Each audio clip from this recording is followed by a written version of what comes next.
বৈষ্ণোদেবী চড়ার এক্সপিরিয়েন্স কিরকম? খুব কষ্ট হচ্ছে কিন্তু এক্সাইটমেন্ট হচ্ছে প্রচুর, যাবই। জয় মাতাজি।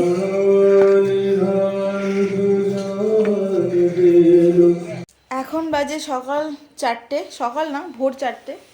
আমরা জাস্ট গাড়ি থেকে নামলাম, হোটেলে এলাম। এবার একটু ফ্রেশ হয়ে আমরা বৈষ্ণোদেবীর জন্য বেরোবো। সো দেখা হচ্ছে। চলো চলো। এখন এসে গেছি আমরা পার্চি অফিস।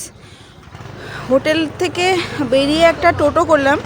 টোটোতে নানা রকম চার্জ বলবে, আপনারা আপনাদের মতন বার্গেনিং করে নেবেন।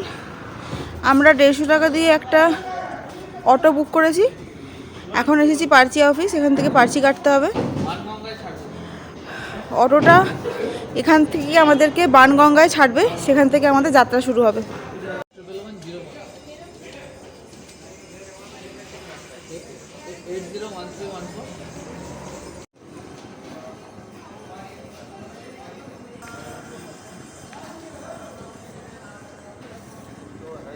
চল।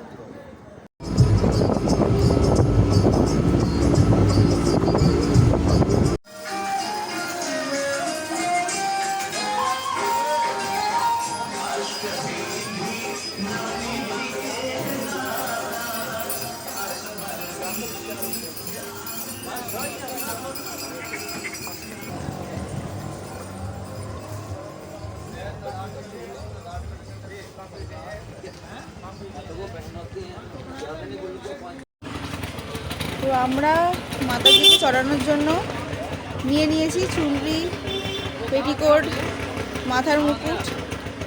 এবার আমরা যাব, তো দেখতে থাকুন। যাত্রা শুরু করে দিয়েছি। বানগঙ্গায় নেমে আমরা আমাদের যাত্রা শুরু করলাম। Entry gate. এটা হলো বৈষ্ণোদেবীর এন্ট্রি গেট।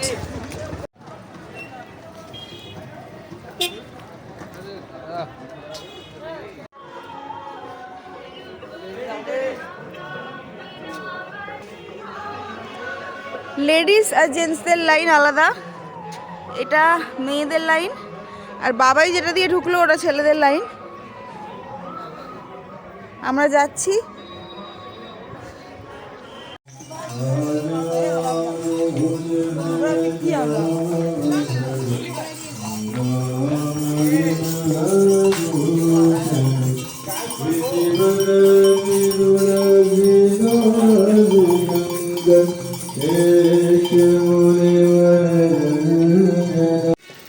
এই যেখানে সিঁড়িটা দেখছেন, এই সিঁড়িটা দিয়েও আপনারা উপরে উঠতে পারেন, কিন্তু আমি সাজেস্ট করব সিঁড়ি ভেঙে প্রথমেই ওঠার থেকে আপনারা যতটা পারবেন পায়ে হেঁটে আপনারা যাবেন। কারণ সিঁড়ি দিয়ে আমরা যখন ওঠানামা করি না, আমাদের আরও বেশি মাসেলে, তারপর হাঁটুতে প্রবলেম হয়।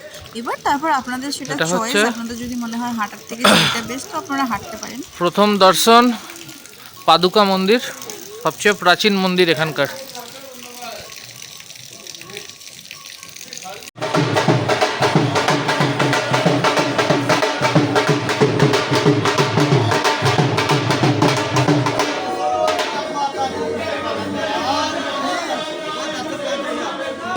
ভোর 5টা থেকে হাঁটতে হাঁটতে এখন আমরা আদুবাড়িতে এসে পৌঁছেছি। এখান থেকে ঠিক সামনে আছে ভবন কা রাস্তা। ওই ভবন কা রাস্তা দিয়ে আমরা যাব মাতা বৈষ্ণোদেবী মন্দির। সবাই বলছে পৌঁছাতে এখনো 2 ঘন্টা লাগবে, সবটাই হাঁটার উপর ডিপেন্ড করছে। দেখা যাক কখন পৌঁছাই। জয় মাতা দি। ফাইনালি আমরা পৌঁছেছি। এটা এন্ট্রি গেট, এখান দিয়ে আমরা ঢুকবো, তারপর দর্শন করব। যদি ভিডিও করার অ্যালাউ থাকে অবশ্যই ভিডিও করব, আপনাদেরকে দেখাবো। যদি অ্যালাউ না থাকে তাহলে আমরা দেখাতে পারবো না। জয় মাতা দি। ফাইনালি আমাদের পুজো দেওয়া কমপ্লিট। এবার আমরা কাটরার দিকে রওনা হব। ফেরার পথে খেয়ে নিচ্ছি একটু কফি আর জিরা বিস্কিট, এরপর খাবো সাম্বার বড়া।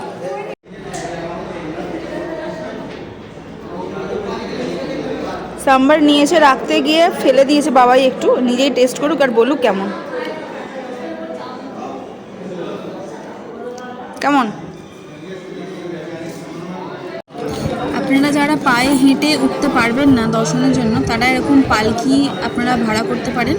এই সাথে সাথে দেখছেন ছোট ছোট যে বাচ্চা ক্যারি করার যে ট্রলি ব্যাগ, যে মানে গাড়িগুলো, এগুলোতে ওরা সিঙ্গেল পার্সন মানে মেয়েদের বাচ্চাদেরকে ওরা এভাবে নিয়ে যায়। এছাড়া আপনারা ঘোড়ায় করেও উঠতে পারেন। আমি সবগুলোই দেখালাম, কিন্তু আমরা পুরোটাই হেঁটে গেছি। হেঁটে যাওয়ায় যে আনন্দ সেগুলো এটাই নয়। হ্যাঁ, তো অবশ্যই আপনাদের যদি হেলথ কন্ডিশন ঠিক না থাকে, দর্শনটাও মেন। দূর থেকে কয়েকটা সুন্দর সুন্দর ছবি আমরা তুলেছিলাম যাওয়ার পথে। আর এই যে মন্দিরটা মানে পুরোটাই পাহাড়ের মানে একদম কোলভাগে রয়েছে, পাহাড় কেটে কেটে তৈরি করা। মানে বৈষ্ণোদেবী দর্শন আর হচ্ছে কাশ্মীর ঘোরা, মানে এটা সবার জীবনের একটা স্বপ্ন থাকে। তো আমরা যখন আমরা ডাল লেকে গিয়েছিলাম তখন আমাদের এই সেজে ছবি তোলাটা হয়নি। তো কি করব, স্বপ্ন পূরণের জন্য বাবা একটা নুস্কা খুঁজে বার করেছিল, এইভাবেই স্বপ্নটা পূরণ করলাম। কাশ্মীর ট্রিপ এখানেই শেষ হলো। দেখা হবে পরের ভিডিওতে। টাটা।